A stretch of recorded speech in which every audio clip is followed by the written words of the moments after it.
그룹의 이사회 회의실은 얼음성차의 그 자체였다. 거대한 흑단 테이블 주위로 모인 임원들은 숨 막히는 침묵 속에서 오직 한 사람, 회장 강태준의 입술만 바라보고 있었다.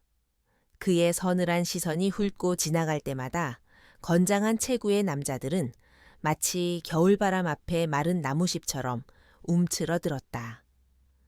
그의 목소리는 낮고 조용했지만 그 안에 담긴 무게는 회의실의 공기를 짓눌렀다.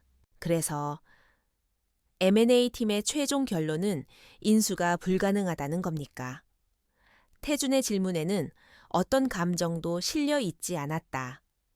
그것은 단순한 사실 확인이었지만 질문을 받은 박상무의 이매에는 식은땀이 송골송골 맺혔다. 그는 마른 입술을 떼기 위해 몇 번이나 헛기침을 해야만 했다. 주변의 동료들은 애써 외면하며 자신에게 불똥이 튀지 않기만을 바랄 뿐이었다.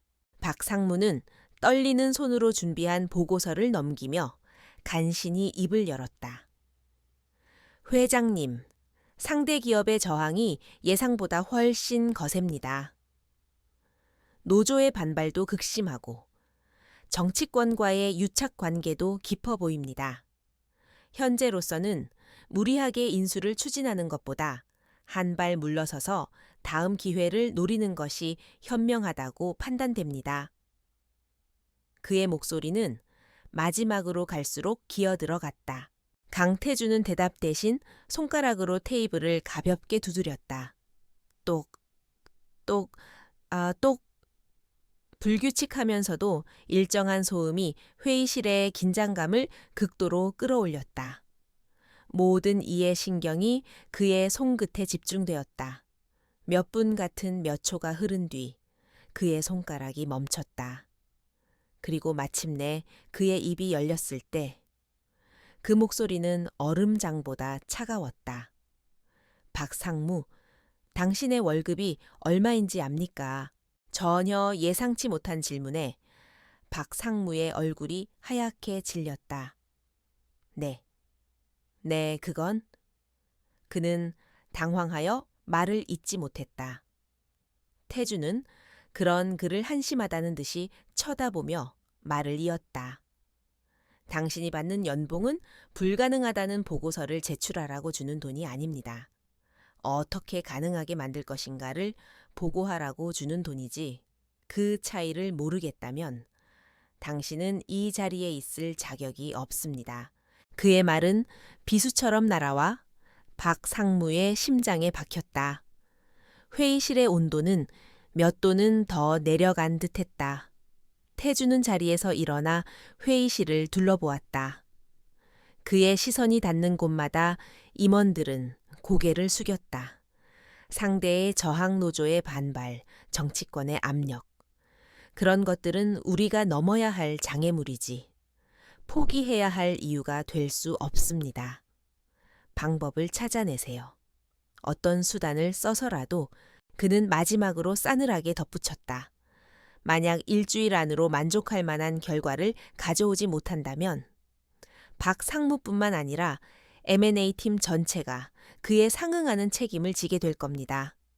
이 자리에서 YB그룹에서 당신들의 미래는 없을 거란 뜻입니다. 회의는 여기까지. 그의 말이 끝나자마자 그는 한치의 망설임도 없이 회의실을 나섰다. 남겨진 임원들은 그제야 참았던 숨을 몰아쉬었다. 이것이 바로 강태준, YB그룹의 얼음 군주였다. 김 비서가 운전하는 세단의 뒷좌석에 앉은 태준은 방금 전에 격렬한 회의는 없었다는 듯 평온한 얼굴로 창밖을 응시했다. 그의 머릿속은 이미 다음 비즈니스 전략으로 가득 차 있었다. 감정의 동요란 그에게 사치일 뿐이었다. 그는 철저히 이성과 논리로 움직이는 인간이었다. 그의 세계에서 인간관계는 목적 달성을 위한 도구였고 감정은 불필요한 노이즈에 불과했다. 회장님, 잠시 후 무기 VIP 자선 파티가 열리는 호텔에 도착합니다. 김 비서의 목소리가 인터컴을 통해 들려왔다. 태주는 미간을 살짝 찌푸렸다.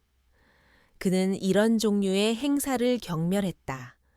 자신의 부를 과시하고 거짓된 미소를 나누며 인맥을 쌓는 위선자들의 모임.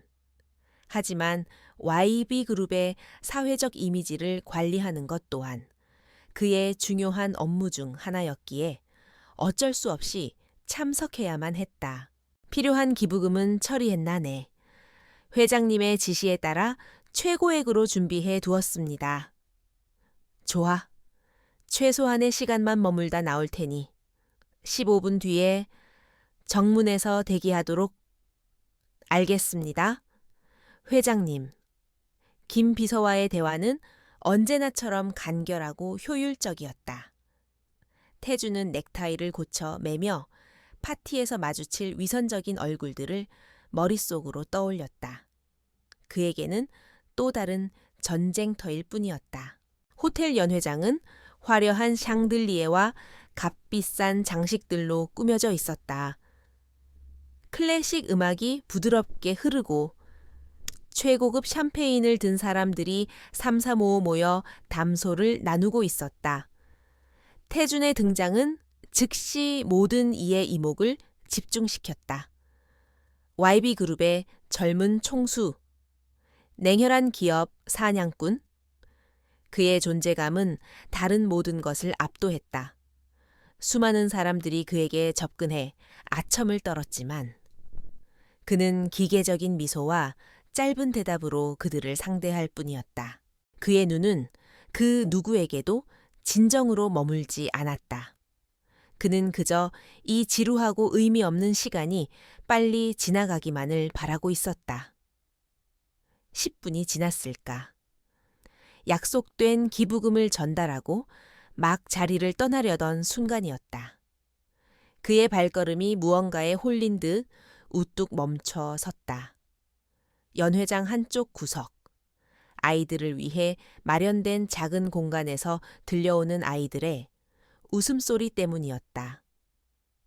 평소라면 그냥 지나쳤을 그 소음이 이상하게 그의 신경을 사로잡았다.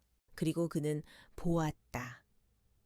다른 아이들과 어울려 작은 블록을 쌓고 있는 한 남자아이를. 평범한 아이였다. 하지만 그 아이의 얼굴을 본 순간 태주는 자신의 심장이 처음으로 불규칙하게 뛰는 것을 느꼈다. 온몸의 피가 차갑게 식는 듯한 충격. 수많은 사람들 속에서 오직 그 아이만이 흑백 세상 속에 유일한 총천연색처럼 그의 눈에 들어왔다. 아이는 자신과 너무나도 닮아 있었다. 어릴 적 앨범에서 보았던 자신의 모습과 판박이었다. 까맣고 깊은 눈동자, 오똑한 콧날, 그리고 무언가에 집중할 때 살짝 굳어지는 인매까지. 그것은 단순한 우연의 일치라고 치부하기에는 너무나도 명백한, 거의 복제품에 가까운 유사성이었다. 태주는 자신이 지금껏 단 한 번도 경험해보지 못한 혼란에 휩싸였다. 그의 완벽하게 통제되던 세계 0과 1로만 이루어졌던 그의 논리 회로에 치명적인 오류가 발생한 것 같았다. 그는 자신도 모르게 아이를 향해 한 걸음 다가갔다. 아이는 블록 쌓기에 열중한 나머지 그의 시선을 전혀 의식하지 못했다. 아이의 작은 손이 야무지게 블록을 하나씩 쌓아 올리는 모습에서 눈을 뗄 수가 없었다. 저 아이는 누구인가? 왜 나와 이렇게까지 닮은 것인가? 수많은 질문이 그의 머릿속을 스쳐 지나갔지만 그 어떤 질문에도 답을 찾을 수 없었다. 그때 아이가 쌓아 올린 블록탑이 와르르 무너졌다. 아이는 잠시 시무룩한 표정을 짓더니 이내 다시 씩씩하게 블록을 모으기 시작했다. 그 작은 얼굴에 스쳐 지나간 실망감과 곧바로 다시 피어나는 의지, 그 모습에서 태주는 기시감을 느꼈다. 마치 자신의 축소판을 보는 듯한 기묘한 감각이었다. 바로 그 순간 다정한 목소리가 아이를 불렀다. 하유나. 이제 그만 가야지. 태준의 고개가 소리가 들려온 쪽으로 돌아갔다. 한 여자가 아이에게 다가가고 있었다. 단정하게 묶은 머리, 수수한 옷차림이었지만 기품이 느껴지는 여자였다. 여자가 아이의 손을 잡고 몸을 일으키는 순간 그녀의 옆모습이 태준의 시야에 들어왔다.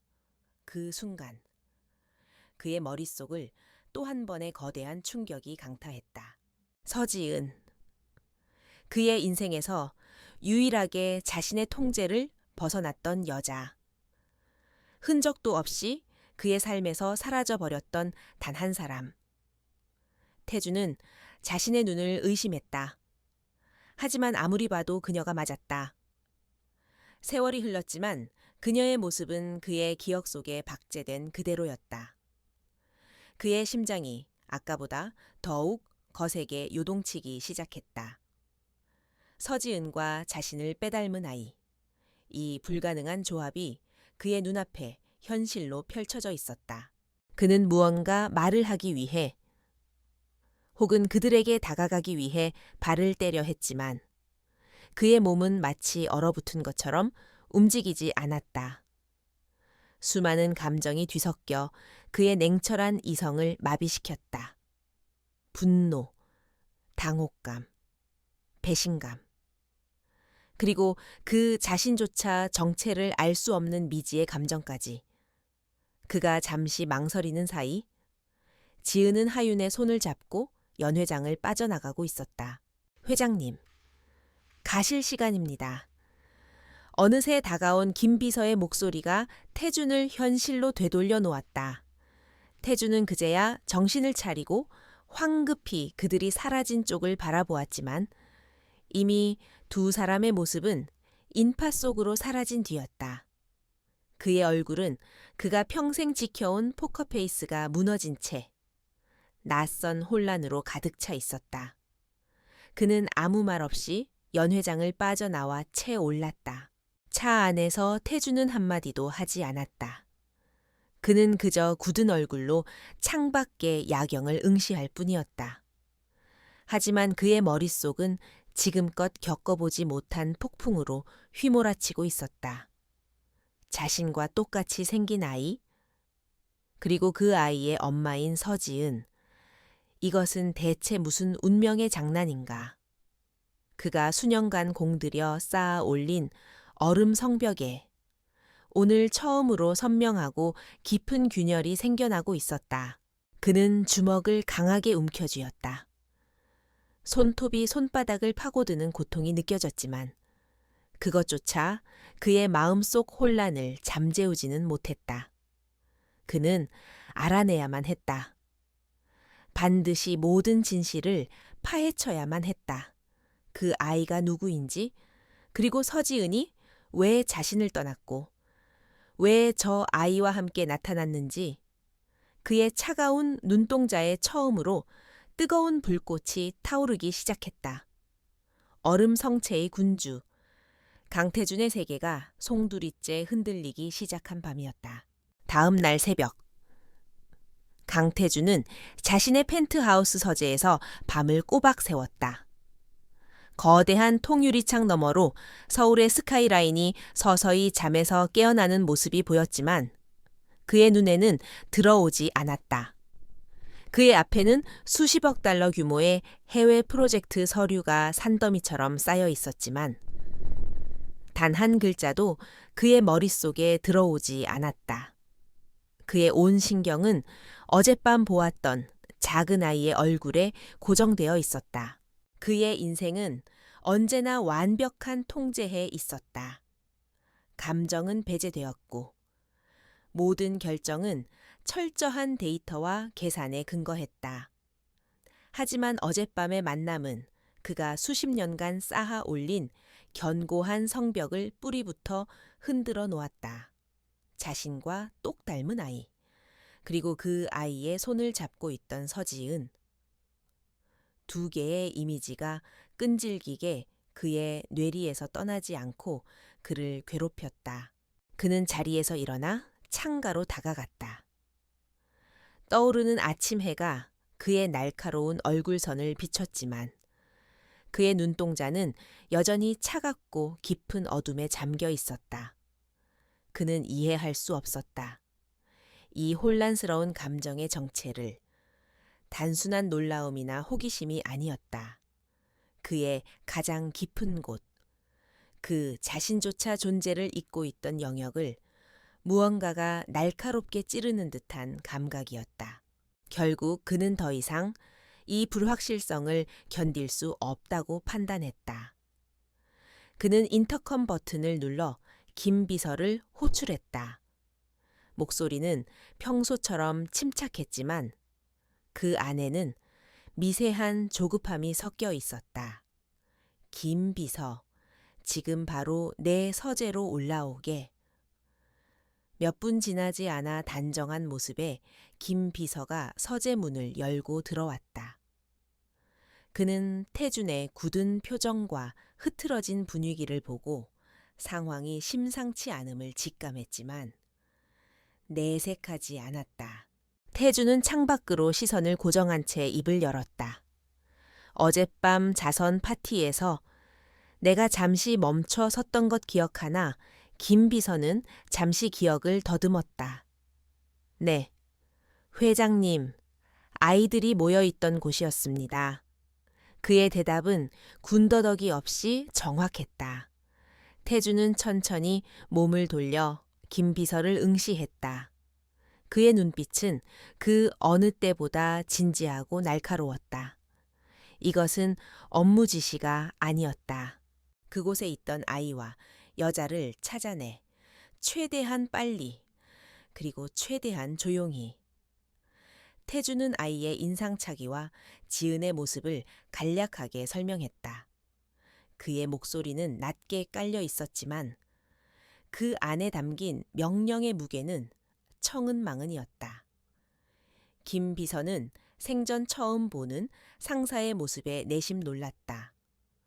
강태준이 사적인 일로 자신에게 이런 지시를 내린 것은 단 한 번도 없었다. 하지만 그는 프로였다. 알겠습니다. 회장님, 즉시 처리하겠습니다. 김 비서는 짧게 대답하고 고개를 숙인 뒤 서재를 나섰다. 그의 머릿속은 빠르게 움직이기 시작했다. 파티 참석자 명단, 호텔 내부 CCTV, 동원할 수 있는 모든 정보망을 떠올렸다. 회장님의 지시는 절대적이었다. 그는 어떤 수단을 써서라도 그 여자와 아이를 찾아내야만 했다. 태주는 다시 혼자 남겨진 서재에서 불안하게 손가락으로 책상을 두드렸다. YB 그룹의 정보력은 상상을 초월했다. 김 비서가 움직이자 거대한 기계가 작동하듯 모든 것이 일사천리로 진행되었다. 반나절도 차에 지나지 않아 김 비서는 굳게 봉인된 서류 봉투를 들고 다시 태준의 앞에 섰다. 찾았습니다. 회장님. 태준은 말없이 봉투를 받아들었다. 그의 손끝이 미세하게 떨리고 있다는 사실을 그 자신도, 김 비서도 알아차리지 못했다. 봉투 안에는 몇 장의 서류와 사진이 들어있었다. 첫 번째 장에는 여자의 프로필이 정리되어 있었다. 서지은, 33세, 프리랜서 번역가. 그리고 그 아래에는 그녀의 거주지 주소가 적혀 있었다. 태준의 심장이 무겁게 내려앉았다. 그녀가 맞았다. 그 다음 장으로 넘기자. 아이의 사진과 함께 신상 정보가 나타났다. 강하윤, 5세. 강하윤? 그 이름을 본 순간 태준의 호흡이 멎는 듯했다. 자신의 성을 가진 아이. 이것은 더 이상 우연이나 착각일 수 없었다. 그의 시선은 사진 속에서 해맑게 웃고 있는 아이의 얼굴에 고정되었다. 보면 볼수록 자신의 어린 시절을 그대로 복사해 붙여놓은 듯했다. 그의 머릿속에서 잊고 있던 기억의 조각들이 파편처럼 떠오르기 시작했다. 응년 전, 그는 지금보다 더 날카롭고 야심에 차 있었다. YB그룹의 후계자 자리를 놓고 벌이는 치열한 암투 속에서 그는 단 한순간도 긴장을 늦출 수 없었다. 그의 삶은 전쟁터였고 사랑이나 연민 같은 감정은 생존에 방해되는 사치품일 뿐이었다. 그때 서지은이 그의 삶에 나타났다. 그녀는 해외 계약건으로 채용된 유능한 통역사였다. 처음에는 그저 수많은 직원 중 한 명일 뿐이었다. 하지만 태주는 자신도 모르게 그녀에게 끌렸다. 언제나 당당하고 총명한 눈빛, 가식 없는 미소, 그리고 무엇보다 그의 얼음 같은 방어벽을 두려워하지 않는 유일한 여자였다. 그녀는 그의 지위나 부가 아닌 강태준이라는 사람 자체를 봐주었다. 그와 함께 있을 때면 그는 잠시나마 무거운 갑옷을 벗고 숨을 쉴 수 있었다. 그들의 관계는 비밀스럽게 깊어졌다. 태주는 처음으로 누군가를 자신의 세계 안으로 들였다. 그의 삭막한 펜트하우스는 그녀의 웃음소리로 채워졌고 그의 차가운 심장은 그녀의 온기로 녹아내리는 듯했다. 그는 그녀와 함께하는 미래를 아주 잠시나마 꿈꾸었다. 하지만 그 행복은 오래가지 않았다. 어느 날 아침, 그는 텅 빈 침대에서 깨어났다. 그녀는 짧은 편지 한 장만을 남기고 사라졌다. 당신과 나는 어울리지 않아요. 나를 찾지 마세요. 그게 전부였다. 아무런 설명도 변명도 없었다. 태주는 배신감의 치를 떨었다. 그는 자신의 모든 정보망을 동원해 그녀를 찾으려 했지만 그녀는 마치 증발이라도 한 듯 흔적도 없이 사라졌다. 결국 그는 포기했다. 그리고 그 상처 위에 더욱 두껍고 견고한 얼음벽을 쌓아 올렸다. 기억의 파편에서 벗어난 태준의 눈빛은 차갑게 가라앉아 있었다. 그는 서류를 내려놓고 자리에서 일어났다. 차를 준비해. 그의 목소리에는 어떤 감정도 담겨 있지 않았지만 그 이면에는 거대한 폭풍이 휘몰아치고 있었다. 그는 직접 확인해야만 했다. 직접 그녀의 입을 통해 진실을 들어야만 했다. 서지은이 사는 곳은 서울의 평범한 연립주택이었다. 태준의 최고급 세단이 좁은 골목에 멈춰 서자, 주변의 풍경과 극명한 대조를 이루었다. 그는 차에서 내려 낡은 건물 계단을 올랐다. 그의 심장은 이상할 정도로 빠르게 뛰고 있었다. 3픽 2호. 굳게 닫힌 현관문 앞에서 그는 잠시 망설였다. 하지만 이내 마음을 다잡고 초인종을 눌렀다. 잠시 후 문이 열리고 그의 눈앞에 서지은이 서 있었다. 그녀는 편안한 실내복 차림이었다. 갑작스러운 방문객의 의아한 표정을 짓던 그녀는 문 앞에 서 있는 사람이 강태준이라는 것을 확인한 순간 얼굴이 새하얗게 질렸다. 그녀의 눈동자가 공포와 충격으로 심하게 흔들렸다. 당신이 어떻게 여기에? 그녀는 간신히 목소리를 쥐어짰다. 태주는 그녀의 반응에 마음속 의심이 확신으로 바뀌는 것을 느꼈다. 그는 대답 대신 그녀를 밀치고 집 안으로 들어섰다. 집은 작고 아담했지만 곳곳에 아이의 흔적이 가득했다. 벽에는 아이가 그린 그림이 붙어 있었고 거실 한쪽에는 장난감들이 널려 있었다. 태주는 집 안을 둘러보다가 거실 테이블 위에 놓인 액자를 발견했다. 그 안에는 하윤이 활짝 웃고 있는 사진이 있었다. 그는 액자를 집어들고 차가운 목소리로 물었다. 이 아이, 누구지? 그의 목소리는 얼음 조각처럼 날카로웠다. 지은은 입술을 파르르 떨며 뒷걸음질 쳤다. 그녀는 필사적으로 자신을 방어해야 했다. 당신이 상관할 바 아니에요. 여긴 왜 온 거죠? 당장 나가요. 그녀의 목소리는 떨리고 있었지만 그 안에는 아들을 지키려는 필사적인 의지가 담겨 있었다. 태주는 그녀에게 한 걸음 더 다가섰다. 상관할 바가 아니라고 나하고 똑같이 생긴 아이인데 심지어 성까지 강씨인 아이가 그는 사진 액자를 테이블 위에 거칠게 내려놓으며 그녀를 몰아붙였다. 대답해. 서지은. 저 아이, 내 아이인가? 그의 직설적인 질문에 지은은 숨을 허업 들이켰다. 그녀의 눈에서 눈물이 왈칵 쏟아질 것 같았지만 그녀는 필사적으로 참아냈다. 그녀는 고개를 저었다. 아니에요. 절대로 아니야. 당신 아이 아니라고요, 그냥. 우연의 일치일 뿐이에요. 그녀는 거의 비명을 지르듯 외쳤다. 하지만 그녀의 공포에 질린 얼굴과 흔들리는 눈빛은 그녀의 말을 스스로 부정하고 있었다. 태주는 그녀의 거짓말을 꿰뚫어 보았다. 그는 더 이상 질문하지 않았다.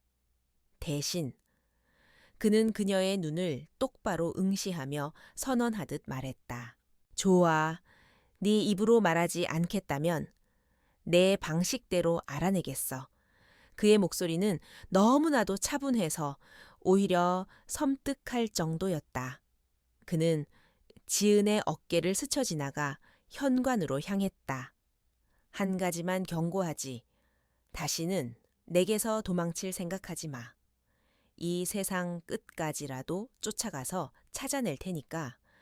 그는 마지막 말을 남기고 집을 나섰다. 쾅 하고 닫히는 문소리와 함께 지은은 그 자리에 주저앉아 흐느꼈다. 차로 돌아온 태주는 분노로 터질 듯한 심장을 억눌렀다. 그녀의 두려움, 필사적인 부정, 그 모든 것이 무엇을 의미하는지 명백했다. 그녀는 무언가를 혹은 누군가를 두려워하고 있었다. 그리고 그 두려움 때문에 자신에게 진실을 말하지 못하는 것이었다. 그의 머릿속이 차갑게 식으며 빠르게 회전하기 시작했다. 이것은 단순한 개인적인 문제가 아니었다. 그 배후에 이 무언가 거대한 비밀이 숨겨져 있음을 직감했다. 그는 반드시 그 비밀을 파헤쳐 자신의 아들을 되찾을 것이다. IV 그룹의 부회장실은 회장실 못지않게 호화로웠지만 분위기는 사뭇 달랐다. 만년설처럼 차가운 기운이 감도는 강태준의 공간과 달리 박진석 부회장의 사무실은 교활한 포식자의 굴처럼 어둡고 은밀한 야망으로 가득 차 있었다. 그는 푹신한 가죽 의자에 몸을 기댄 채 수족처럼 부리는 비서에게서 올라온 보고를 듣고 있었다. 그의 입계는 늘 그렇듯 알아보기 힘든 희미한 미소가 걸려 있었다. 회장님께서 개인적인 일로 김 비서에게 뒷조사를 지시하셨다고 박진석은 흥미롭다는 듯이 턱을 쓰다듬었다. 그의 비서는 조심스럽게 대답했다. 네, 부회장님. 평범한 여성과 아이에 대한 신상조사였던 것 같습니다. 김 비서가 직접 움직였고 회장님께서도 이례적으로 직접 그 여자의 집을 방문하신 것으로 확인되었습니다. 박진석의 눈이 번뜩였다. 강태준? 그 이름은 박진석에게 있어 영원한 증오와 질투의 대상이었다. 정통성 하나만으로 자신을 누르고 회장 자리에 오른 어린애. 감정이라곤 찾아볼 수 없는 얼음 인간. 박진석은 그 완벽한 통제력에 흠집을 낼 기회만을 호시탐탐 노리고 있었다. 그런데 그 강태준이 사적인 일로, 그것도 여자와 아이 문제로 직접 움직였다. 이것은 그냥 지나칠 수 없는 일이었다. 그 여자의 이름과 신상, 전부 알아내. 회장님이 움직였다면 분명 보통 인연은 아닐 테지. 박진석의 명령은 뱀처럼 소리 없이 떨어졌다. 그의 정보망 또한 김 비서의 것만큼이나 빠르고 정확했다. 얼마 지나지 않아 서지은이라는 이름이 그의 책상 위에 올라왔다. 그 이름을 확인한 순간 박진석의 입가에 걸려있던 희미한 미소는 마침내 짙고 사악한 조소로 변했다. 서지은, 6년 만인가. 그는 나지막이 읊조렸다. 그의 기억은 순식간에 과거로 거슬러 올라갔다. 당시 그는 유력한 후계자였던 강태준의 뒤를 캐고 있었다. 그러다 발견한 유일한 약점. 서지은. 그는 비밀리에 그녀에게 접근했다. 그녀의 가난한 가족을 담보로 강태준의 곁을 떠나지 않으면 모든 것을 망가뜨려 버리겠다고 협박했다.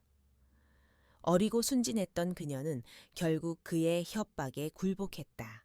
그는 서지은이라는 존재를 강태준의 인생에서 깨끗이 지워버렸다고 생각했다. 완벽한 처리였다. 그런데 이제 와서 그녀가 다시 나타나다니, 심지어 아이까지 함께. 박진석은 곧바로 아이의 사진과 자료를 추가로 입수했다. 사진을 본 그의 얼굴은 잠시 놀라움으로 굳었지만 이내 광기 어린 희열로 일그러졌다. 아이는 누가 봐도 강태준의 핏줄이었다. 하늘이 나를 돕는구나. 강태준. 그는 혼잣말을 하며 웃었다. 이것은 위기가 아니라 절호의 기회였다. 강태준에게 숨겨진 아들이 있다는 사실이 세상에 알려지면 YB그룹의 주가는 폭락할 것이고 보수적인 이사회는 등을 돌릴 것이다. 그의 완벽한 이미지에 치명적인 균열을 낼 수 있는 최고의 무기였다. 그는 이 패를 어떻게 사용해야 가장 효과적일지 머릿속으로 수십 가지 시나리오를 그리기 시작했다. 우선 그는 미끼를 던져보기로 했다. 강태준이 이 여자와 아이에게 얼마나 깊이 관여되어 있는지 확인해야 했다. 그는 전화기를 들어 어딘가로 연결했다. 나 박 부회장이네. 프리랜서 번역가 중에 서지은이라는 사람이 있을 거야.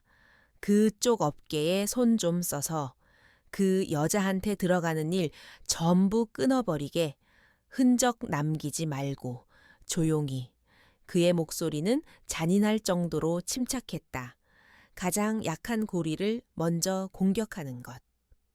그것이 그의 방식이었다. 그 무렵 서지은은 영문도 모른 채 절망의 늪에 빠져들고 있었다. 며칠 전 강태준이 다녀간 이후 그녀의 삶은 조용히 무너져 내리고 있었다. 잘 진행되던 번역 계약들이 갑자기 취소되기 시작했다. 처음에는 한두 건의 우연이라고 생각했다. 하지만 하루가 멀다 하고 모든 거래처에서 계약을 파기한다는 통보가 날아왔다. 이유를 물어도 그들은 회사의 사정이 어려워졌다는 식의 애매한 변명만 늘어놓을 뿐이었다. 그녀의 통장 장호는 바닥을 드러내기 시작했다. 당장 다음 달 월세와 하윤회, 유치원비를 감당할 길이 막막했다. 그녀는 밤마다 잠을 이루지 못하고 불안에 떨었다. 강태준 때문일까? 그가 자신에게 복수하기 위해 이런 일을 벌이는 것일까 하지만 그가 이런 치졸한 방법을 쓸 사람으로는 보이지 않았다. 그렇다면 대체 누가? 왜 그녀는 거대한 어둠이 자신과 아들의 삶을 옥죄어 오는 것을 느끼며 공포에 질렸다. 한편 강태주는 서지은의 집을 방문한 이후 일정한 거리를 두고 그녀와 하윤을 지켜보고 있었다. 그것은 감시가 아니었다. 그 자신은 보호라고 합리화했다. 그는 김 비서를 통해 매일 그들의 일상을 보고받았다. 그러던 중 서지은이 갑자기 심각한 경제적 어려움에 처했다는 보고가 올라왔다. 모든 번역 계약이 동시에 파기되었다는 내용이었다. 보고를 듣는 태준의 얼굴은 차갑게 굳어졌다. 실력 있는 프리랜서가 아무런 이유 없이 모든 일거리를 잃는 것은 상식적으로 불가능했다. 이것은 자연스러운 현상이 아니라 명백히 누군가의 의도적인 공격이었다. 그의 머릿속에 즉시 한 사람의 얼굴이 떠올랐다.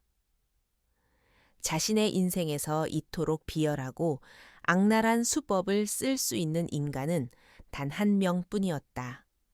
박진석. 태주는 박진석이 서지은의 존재를 알아챘다는 것을, 그리고 그녀를 이용해 자신을 시험하고 있다는 것을 직감했다. 분노가 그의 머리끝까지 치밀어 올랐다. 감히 자신의 여자와 아이를 건드려? 박진석은 넘지 말아야 할 선을 넘었다. 이것은 더 이상 경영권 다툼이 아니었다. 그의 영역을 침범한 적에 대한 응징, 전쟁의 서막이었다. 그의 안에서 무언가 변화하고 있었다. 이전까지 그는 오직 YB그룹이라는 제국을 잘 지키기 위해 싸웠다. 하지만 지금 그는 처음으로 제국이 아닌 한 여자와 아이를 지키기 위해 싸워야 한다는 것을 깨달았다. 낯설지만 강력한 보호 본능이 그의 차가운 심장을 뜨겁게 달구기 시작했다. 그는 더 이상 이 상황을 방관할 수 없었다. 그는 즉시 김 비서에게 지시를 내렸다. YB그룹의 자회사 중에 출판사를 겸하는 곳이 있을 텐데 그쪽을 통해 서지은 씨에게 장기 번역 프로젝트를 의뢰하도록 해. 업계 최고 대우로 익명으로 진행하게 그녀가 눈치채지 못하도록. 그의 지시는 빠르고 정확했다. 박진석이 그녀의 숨통을 조여온다면 자신은 누구도 모르게 산소를 공급할 것이다. 지시는 그것으로 끝나지 않았다. 그리고 최고의 보안 요원들을 붙여 24시간 그림자처럼 지은 씨와 하윤이를 지켜보도록 해. 작은 위협이라도 감지되면 즉시 내게 보고하도록. 그의 목소리에는 서리빨 같은 결의가 서려 있었다. 얼음 성체의 군주가 마침내 자신의 것을 지키기 위해 움직이기 시작한 것이다. 그는 자신의 힘과 부를 처음으로 비즈니스가 아닌 다른 곳에 사용하고 있었다. 그날 밤 태주는 자신의 서재에서 보안팀이 보내온 실시간 CCTV 영상을 보고 있었다. 화면 속에서는 아무것도 모르는 하윤이 놀이터에서 즐겁게 미끄럼틀을 타고 있었다. 그 모습을 지켜보는 지은의 얼굴에는 수심이 가득했지만 아들을 볼 때만은 희미한 미소가 피어났다. 태주는 자신도 모르게 그 화면에서 눈을 떼지 못했다. 박진석은 자신의 가장 큰 약점을 찾아냈다고 생각했겠지. 하지만 그는 틀렸다. 그는 약점을 찾아낸 것이 아니라 잠자던 용의 영린을 건드린 것이다. 서지은과 강하윤은 이제 그의 약점이 아니었다. 그가 목숨을 걸고 지켜야 할 유일한 이유가 되었다. 태준의 눈빛이 어둠 속에서 차갑게 빛났다. 게임은 시작되었고 그는 이 전쟁에서 반드시 승리할 것이다.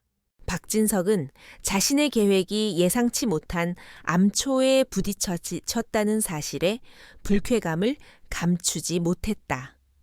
서지은의 돈줄을 끊어 압박하려던 시도는 정체불명의 거액 프로젝트가 나타나면서 무력화되었다.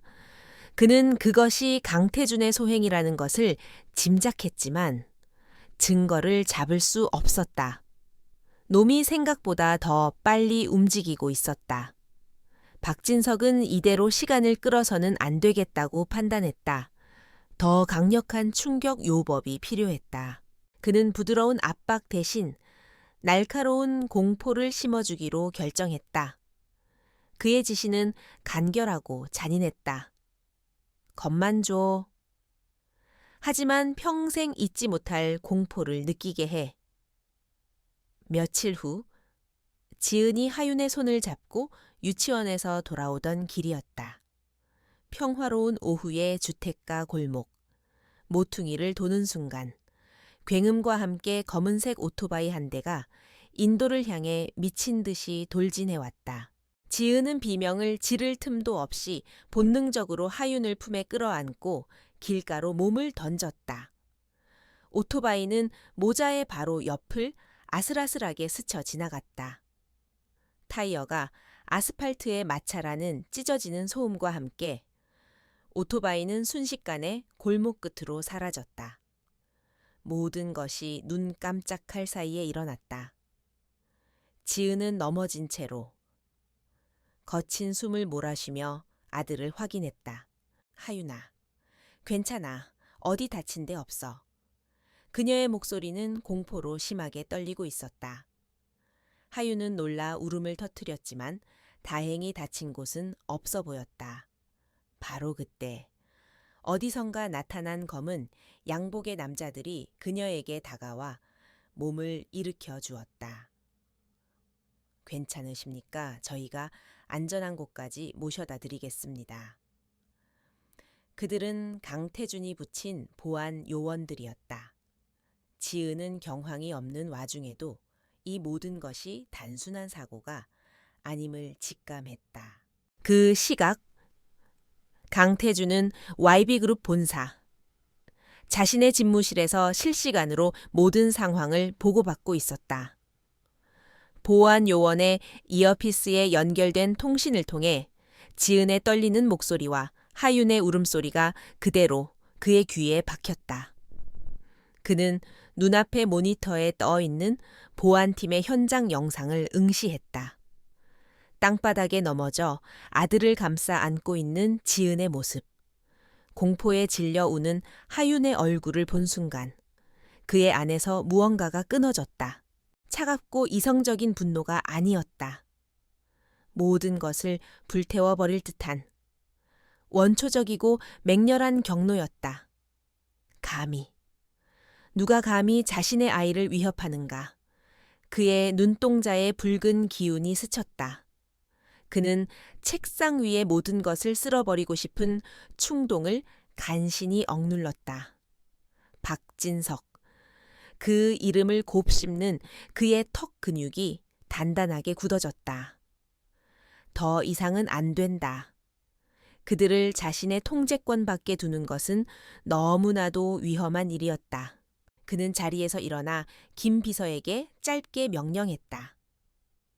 일정 전부 취소해. 서지은 씨 집으로 간다. 그의 목소리에는 강철 같은 결의가 담겨 있었다. 그는 더 이상 망설이지 않을 것이다. 지은의 집에 도착했을 때 그녀는 여전히 충격에서 벗어나지 못한 채 하윤을 달래고 있었다. 태준의 갑작스러운 등장은 그녀의 공포를 더욱 증폭시켰다. 또 무슨 일이에요? 그녀는 그를 경계하며 물었다. 태준은 그녀의 질문에 대답하는 대신 집 안을 둘러보며 단호하게 말했다. 짐 챙겨 나와 함께 가야겠어. 그의 일방적인 통보에 지은은 어이가 없었다. 싫어요. 내가 왜 당신을 따라가야 하죠? 제발 우리 좀 내버려 둬요. 그녀는 자신도 모르게 소리쳤다. 그녀는 더 이상 그의 위험한 세계에 휘말리고 싶지 않았다. 태주는 그런 그녀에게 성큼 다가섰다. 그는 처음으로 그녀 앞에서 자신의 감정을 조금이나마 드러냈다. 그의 눈빛에는 분노와 함께 깊은 고뇌와 진심 어린 걱정이 담겨 있었다. 그들이 노리는 건 당신이 아니야. 당신을 통해 나를 노리는 거지. 당신과 하윤이가 내 눈 밖에 있는 한 오늘 같은 일은 계속해서 벌어질 거야. 더 끔찍한 일이 일어나기 전에 내 성 안으로 들어와. 그의 목소리는 낮고 절박했다. 그것은 명령이라기보다는 간절한 부탁에 가까웠다. 지은은 그의 눈동자에서 진심을 읽었다. 그리고 그의 말이 틀리지 않았다는 것도 알고 있었다. 그녀 혼자의 힘으로는 그 거대한 위협으로부터 하윤을 지킬 수 없었다. 결국 그녀는 저항을 포기했다. 그녀는 조용히 고개를 끄덕였다. 그녀에게는 선택의 여지가 없었다. 태준의 펜트하우스는 하늘 위의 성체였다. 지은과 하윤은 입을 다물지 못했다. 도시 전체가 발 아래 펼쳐지는 비현실적인 풍경. 모든 것이 완벽하게 정돈된 미니멀한 인테리어. 그것은 그들이 살던 소박한 세상과는 완전히 다른 차원의 공간이었다. 어색한 침묵이 세 사람 사이에 흘렀다. 이 거대한 집에 발을 들인 순간, 그들은 부정할 수 없는 운명 공동체가 되어 있었다. 이 어색한 균형을 깬 것은 하윤이었다. 아이는 어른들의 복잡한 사정 따위는 알지 못했다. 낯선 환경에 대한 두려움도 잠시. 아이는 곧 호기심 가득한 눈으로 집 안을 탐험하기 시작했다. 하윤은 태준의 서재에까지 겁없이 들어갔다. 그리고는 그의 값비싼 크리스털, 문진을 신기한 장난감인 양 만지작거렸다. 지은은 기겁해서 아이를 말리려 했지만 태준은 조용히 손을 들어 그녀를 제지했다. 그는 난생 처음 자신의 완벽한 공간에 침입한 작은 이방인을 그저 묵묵히 지켜보았다. 하윤은 문진을 내려놓고는 태준에게 다가와 고개를 갸웃하며 물었다. 아저씨, 왜 맨날 화난 얼굴이에요? 그 순진무구한 질문에 태준은 순간 할 말을 잃었다. 그의 얼굴을 보고 화가 났냐고 물은 사람은 아무도 없었다. 모두가 그를 두려워했기 때문이다. 그는 어색하게 입을 열었다. 화난 거 아니야. 그날 밤 진짜 변화가 시작되었다.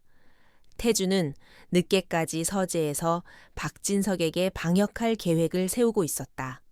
그때 서재 문이 조심스럽게 열리고 작은 머리가 쏙 들어왔다.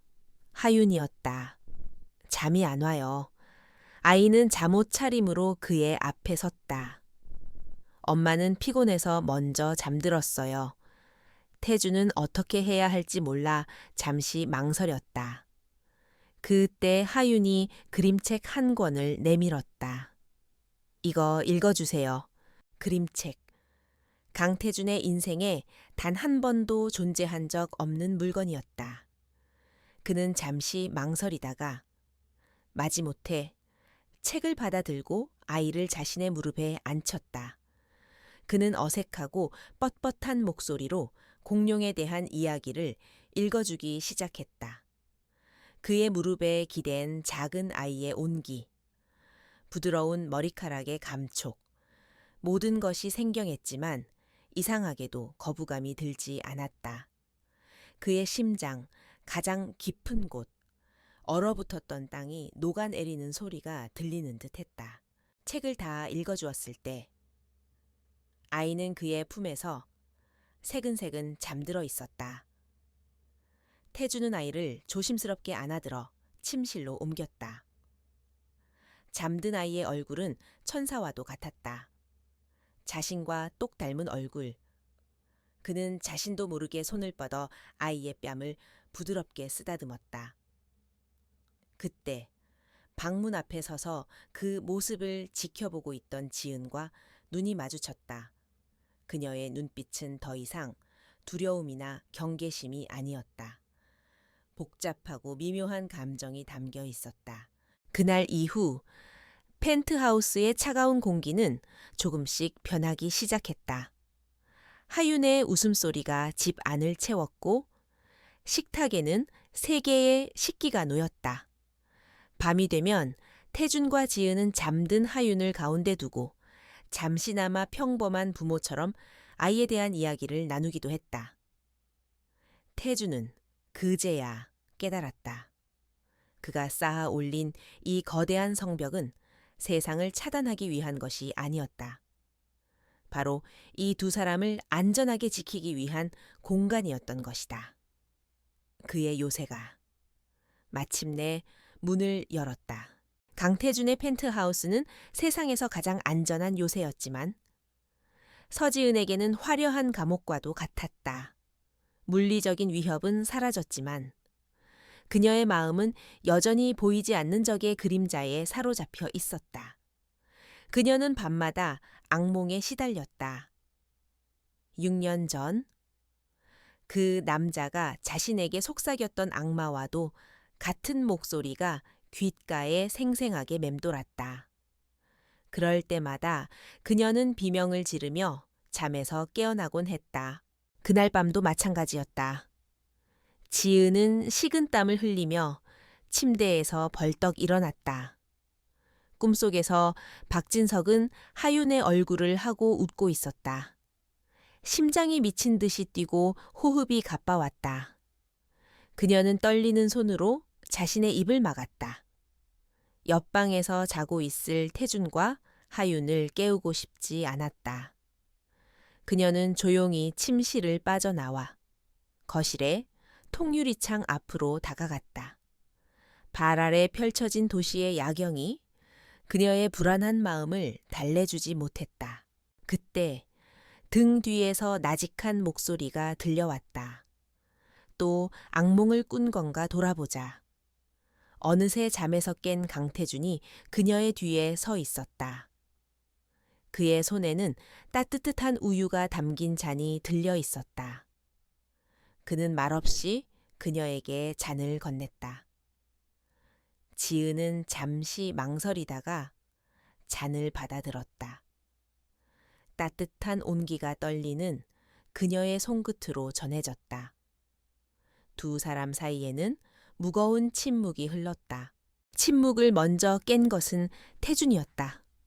그는 창밖으로 시선을 고정한 채 마치 혼잣말처럼 물었다. 대체 무엇이 당신을 그렇게 두렵게 만드는 거지? 6년 전 당신에게 무슨 일이 있었던 거야? 그의 목소리는 추궁이 아니었다. 진심으로 그녀를 걱정하고 그녀의 고통을 이해하고 싶어 하는 한 남자의 목소리였다. 지은은 그의 옆모습을 바라보았다. 그는 더 이상 그녀가 알던 냉혈한 남자가 아니었다. 그녀는 오랫동안 혼자서 감당해왔던 비밀의 무게에 짓눌려 있었다.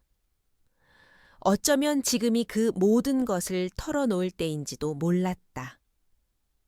그녀는 마침내 결심했다. 떨리는 목소리로.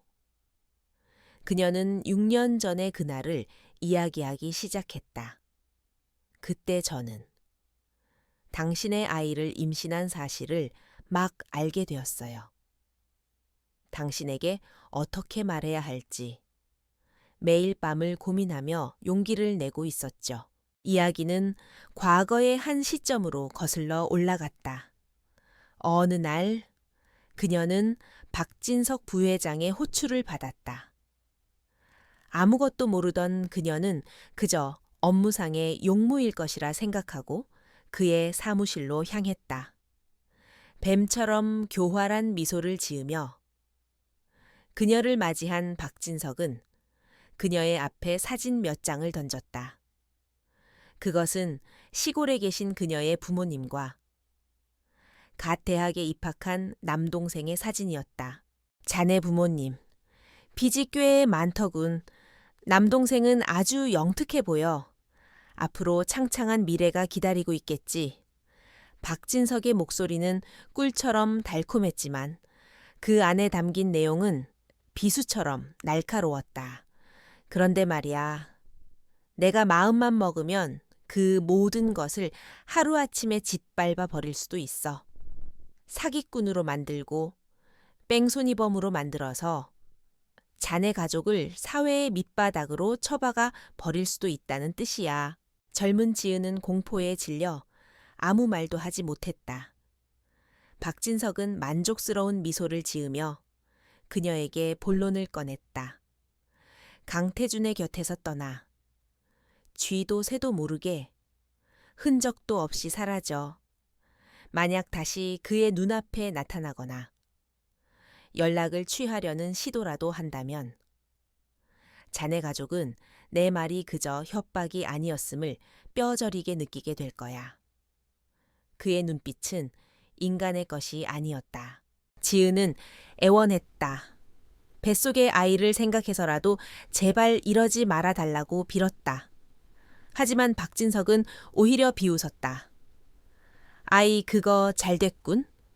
강태준의 유일한 약점이 될 뻔한 싹을 미리 잘라버릴 수 있으니. 그 아이, 세상에 태어나지 않는 편이 모두를 위해 좋을 거야. 그는 그녀에게 이별 편지를 쓰게 하고 거액의 돈 봉투를 쥐어주며 말했다. 이걸 받고 떠난 배신자가 되는 게 가족을 지키는 유일한 길이다. 그녀에게는 선택의 여지가 없었다. 그녀는 그날 밤 피눈물을 흘리며 태준의 곁을 떠났다.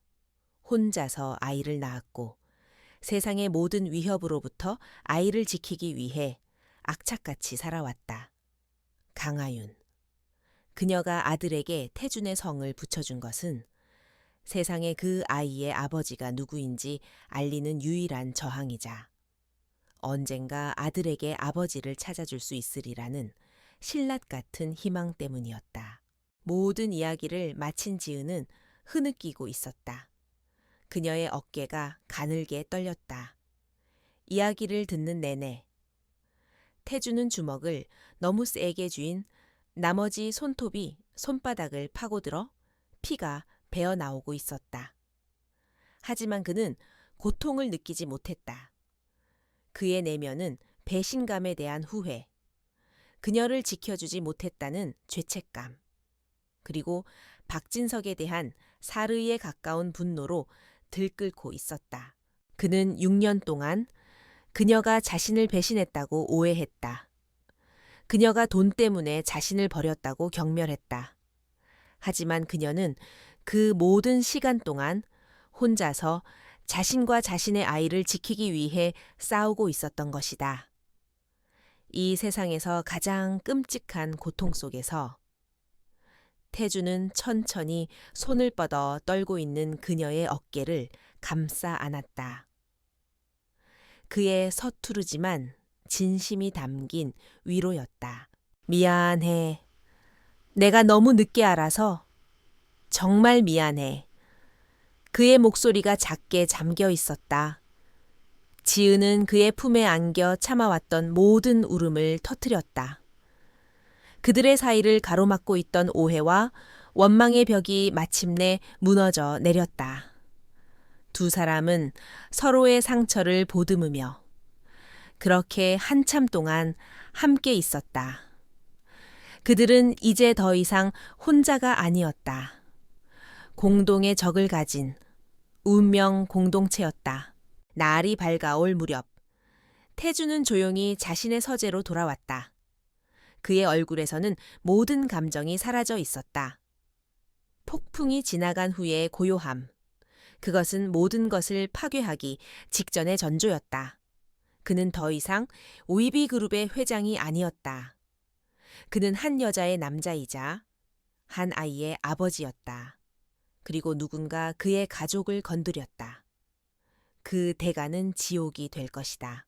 그는 인터컴을 눌러 김비서를 호출했다. 그의 목소리는 얼음장보다 차갑고 칼날보다 날카로웠다. 김비서. 지금부터 내가 하는 말을 토씨 하나 틀리지 말고 실행하게. 그의 눈빛이 어둠 속에서 맹수처럼 번뜩였다. 박진석 부회장의 모든 것을 샅샅이 뒤져 지난 20년간의 모든 비자금 내역, 불법 거래, 약점, 먼지 한 톨까지 남기지 말고 전부 털어내. 나는 그를 사회적으로, 인간적으로 완벽하게 매장시킬 걸세. 전쟁은 시작되었다. 그리고 그것은 복수였다. 강태준의 반격은 조용하고 신속하게, 그러나 거대한 쓰나미처럼 시작되었다. 그의 펜트하우스는 YB그룹의 비공식적인 전쟁 지휘 본부가 되었다. 김 비서를 필두로 한 태준의 핵심 측근들은 밤낮을 잇고 움직였다. 수십 년간 쌓인 그룹의 내부 데이터가 분석되었고 비밀리에 관리되던 해외 계좌들이 추적되었으며 박진석의 과거 행적을 증언해줄 증인들이 확보되었다. 분노는 가장 차가운 형태로 재련되어 가장 날카로운 칼이 되었다.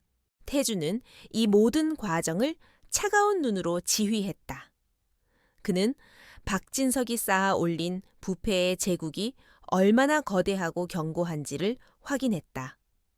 하지만 모든 성벽에는 균열이 있기 마련이다. 그는 가장 약한 고리부터 하나씩 정교하게 무너뜨릴 계획을 세웠다. 모든 준비가 끝났을 때 그는 이사회를 통해 그룹의 미래가 걸린 중차대한 경영 안건이라는 명목으로 긴급 임시 주주총회 소집을 통보했다.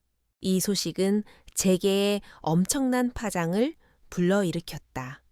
YB그룹 내부의 권력 투쟁이 마침내 수면 위로 드러나는 신호탄이었다.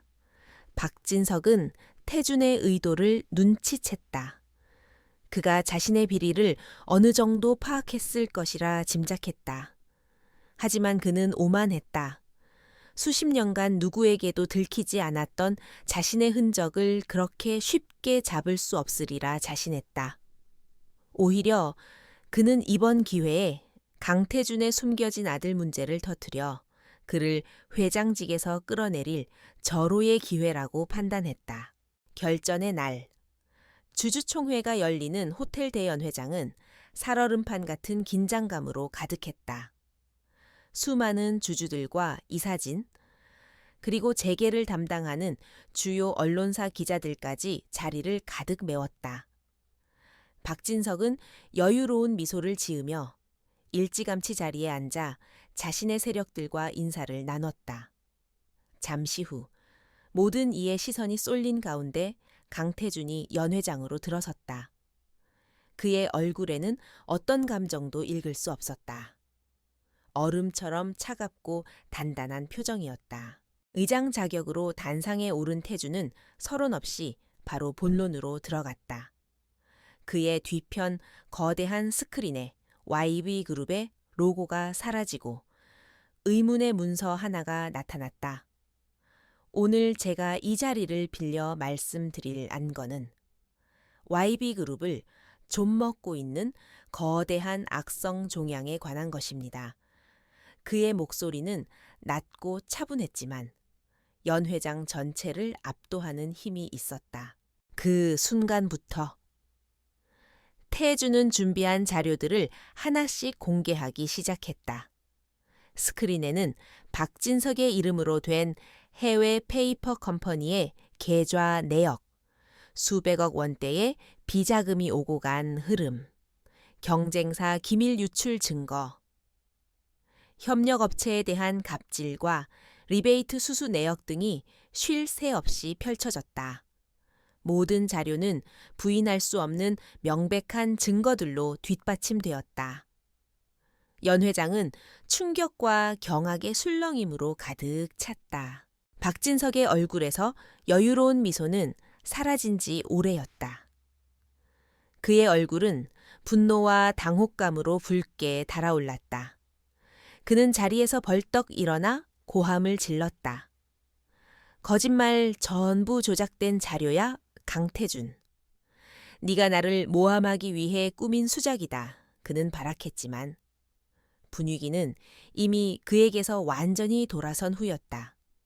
그는 마지막 카드를 꺼내 들기로 결심했다. 여러분, 저런 파렴치한 자의 말을 믿어서는 안 됩니다. 박진석은 단상을 향해 손가락질하며 외쳤다. 강태준은 여러분을 속이고 있습니다. 저 자에게는 숨겨둔 아들이 있습니다. 그런 사생활이 문란한 자가 어떻게 YB그룹을 이끌 수 있단 말입니까? 당장 자리에서 내려와야 합니다. 그의 폭로는 연 회장을 또 한 번의 충격에 빠뜨렸다. 모든 이의 시선이 태준에게로 향했다. 하지만 태준은 눈 하나 깜짝하지 않았다. 오히려 그는 박진석이 그 말을 해주기를 기다렸다는 듯 싸늘한 미소를 지었다. 그래, 맞아. 나에게는 아들이 있다. 그는 모든 것을 인정했다. 주주들이 웅성거렸다. 태주는 그들의 소란을 한순간에 잠재우는 카리스마로 말을 이었다. 하지만 박진석 부회장이 말하지 않은 진실이 하나 더 있지. 내가 왜 6년 동안 내 아들의 존재조차 모르고 살아야 했는지. 태준의 시선이 박진석에게 향했다. 그 시선은 칼날이 되어 박진석의 심장을 꿰뚫는 듯했다. 바로 박진석 당신이 내 아들을 임신한 여자를 찾아가 그녀의 가족을 해치겠다고 협박했기 때문이다. 당신의 더러운 야망을 위해 한 여자의 인생과 내 아들의 미래, 그리고 나의 6년을 송두리째 짓밟아 버렸기 때문이다. 태준의 목소리는 분노로 떨렸지만 그 어떤 때보다 단호했다. 그는 박진석의 협박을 증명하는 녹취 파일과 증인들의 진술서를 스크린에 띄웠다. 상황은 완전히 역전되었다. 태준은 사생활이 문란한 경영자가 아니라 비열한 협잡에 의해 가족을 잃을 뻔한 피해자였다. 그리고 박진석은 단순한 부패 기업인을 넘어 인륜을 저버린 악마가 되었다. 그의 추악한 실체가 만천해 드러나는 순간이었다. 모든 것을 잃었다는 것을 깨달은 박진석은 이성을 잃었다. 그는 경호원들을 뿌리치고 단상 위로 뛰어 올라가 태준에게 달려들었다. 이 개자식, 내가 너를 반드시 죽여버리겠어. 그는 짐승처럼 울부짖으며 태준의 멱살을 잡았다. 하지만 태준은 미동도 하지 않았다. 그는 자신에게 달려드는 남자를 경멸에 찬 눈빛으로 내려다볼 뿐이었다. 그의 마지막 발악은 연 회장의 미리 대기하고 있던 검찰 수사관들에 의해 제지되었다. 박진석은 횡령, 배임, 협박, 공갈 등 수많은 혐의로 현장에서 긴급 체포되었다. 그는 수사관들에게 끌려 나가면서까지 태준을 향해 저주를 퍼부었다. 강태준, 이걸로 끝났다고 생각하지 마라. 그의 악에 바친 목소리가 연 회장에 메아리 쳤지만 아무도 귀 기울이지 않았다. 심판의 폭풍은 그렇게 끝이 났다. 박진석이 끌려나간 후 연 회장에는 무거운 침묵만이 남았다. 태준은 흐트러진 옷매무새를 바로잡고 다시 단상 앞에 섰다. 그는 주주들을 향해 깊이 고개를 숙였다. 그룹 내부에 불미스러운 일로 심려를 끼쳐드린 점 깊이 사과드립니다. 하지만 저는 오늘 이 자리에서 부정을 뿌리 뽑고 YB그룹의 새로운 미래를 약속드리고자 합니다. 그의 목소리에는 이제 한 기업의 총수를 넘어 한 가족을 지켜낸 남자의 무게와 책임감이 실려 있었다. 폭풍은 지나갔다. 이제는 모든 것을 제자리로 돌려놓을 시간이었다. 폭풍이 지나간 자리는 언제나 고요한 법이다. 박진석의 몰락으로 YB그룹은 한동안 거센 후폭풍에 시달렸지만 강태주는 흔들리지 않았다. 그는 비상경영 체제를 선포하고 밤낮을 가리지 않고 사태 수습에 매달렸다. 박진석의 부패한 라인을 과감하게 쳐내고 투명한 경영 시스템을 도입했으며 실력 있는 인재들을 전면에 내세웠다. 위기는 오히려 기회가 되었다. 그의 강력한 리더십 아래 YB그룹은 빠르게 안정을 되찾았고 더욱 견고한 신뢰를 바탕으로 새롭게 태어나고 있었다. 하지만 진정한 변화는 그의 내면에서 일어나고 있었다. 예전에 그라면 이 모든 과정을 냉혹한 효율성만으로 처리했을 것이다. 하지만 이제 그는 달랐다. 그는 회의실의 차가운 CEO였지만 동시에 따뜻한 온기가 기다리는 집으로 돌아가야 할 한 아이의 아버지였다. 그 사실이 그의 모든 결정을 이전과는 다른 무게감으로 채우고 있었다. 그는 자신의 아들에게 부끄럽지 않은 유산을 물려주기 위해 싸우고 있었다. 어느 늦은 밤, 산더미 같은 업무를 마치고 펜트하우스로 돌아왔을 때였다. 그가 현관문을 열자마자 작은 그림자가 달려와 그의 다리를 껴안았다. 아빠 하윤이었다. 아이가 그를 아빠라고 부른 것은 처음이었다. 그 한마디가 천군만마를 지휘하던 그의 심장을 속수무책으로 무너뜨렸다. 태주는 잠시 그 자리에 굳어 있다가 이내 천천히 몸을 숙여 자신을 꼭 닮은 아이를 품에 안아들었다. 그는 아이의 등을 토닥이며 처음으로 가슴 벅찬 감정을 느꼈다. 세상의 그 어떤 성공도 수십조의 자산도 이 순간의 행복과 바꿀 수는 없을 것 같았다.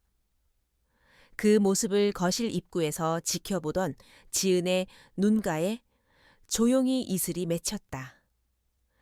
기나긴 어둠의 터널을 지나 마침내 한 줄기 빛을 만난 기분이었다. 그녀는 이 두 남자를 지키기 위해 버텨온 자신의 지난 시간이 결코 헛되지 않았음을 깨달았다. 그날 밤. 하윤이 잠든 후 태준과 지은은 거실 소파에 나란히 앉아 오랜만에 둘만의 시간을 가졌다.